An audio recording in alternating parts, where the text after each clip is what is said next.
buksan ko ang ano ha, ang bagoong na nabili ko. So, bakit kaya may ganyan yan? Parang iba yung, saan kayang made ito? Hindi ko kasi mabasa eh. Kasi kanji eh. Wala namang nakalagay na ano. Kasi pag ibang lugar, or ibang country, mababasa ko kasi Romaji, di ba? Check muna natin. Wala siyang buo-buo dai. Sa tingin ko lang. So, ato siyang bubuksan natin para malaman natin kung wala ba talaga siyang buo-buo, no? Ayan.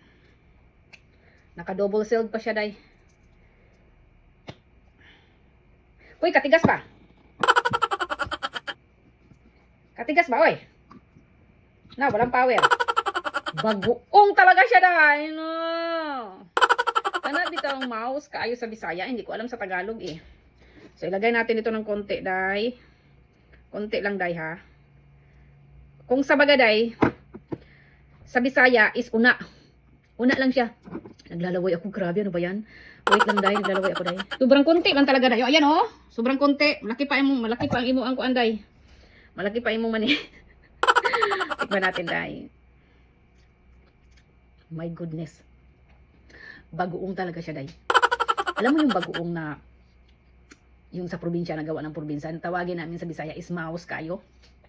Ganito. Masarap itong gisahan mo ng maraming kamatis.